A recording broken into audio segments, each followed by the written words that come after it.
One phrase I use a lot is cool hurling.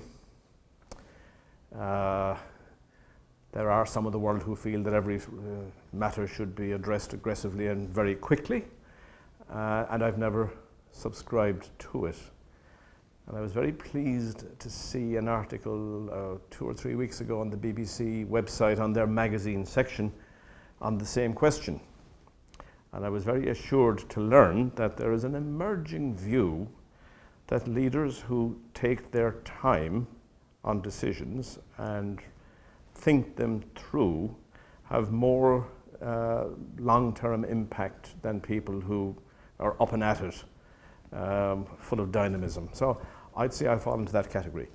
No, there's no prescription for leadership that's universal. It's very situational. In this institution, we are of the view that everybody in our university, students and staff, should be free and bold enough to say what they think, having formulated a position based on evidence and reflection. Political correctness should not have a place on this campus, and I believe that we should at all times challenge.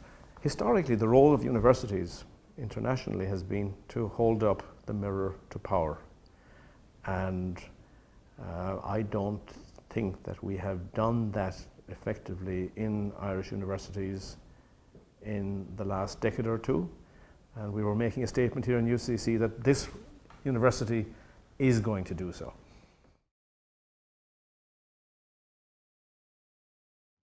Within 6 months of coming into this role, we actually began austerity and losing 15% of our staff and lots of revenue cuts. I mean, what I'm most proud of really is the resilience.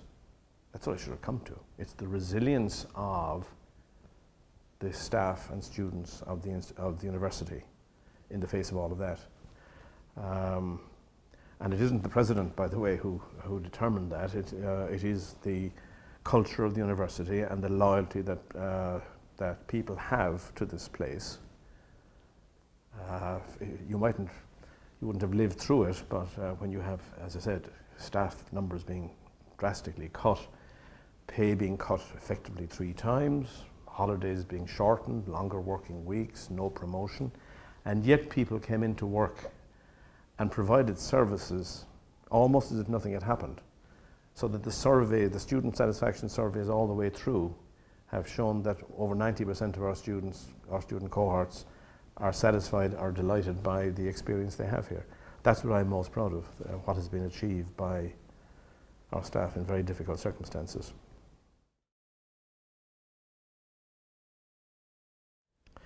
Never had the slightest notion that it might happen. And perhaps I have that in mind when I advise graduating students every year, 4,500 or 5,000 of them, that the one thing they can be certain of is that they haven't a clue where life is going to take them, but be prepared for an interesting ride.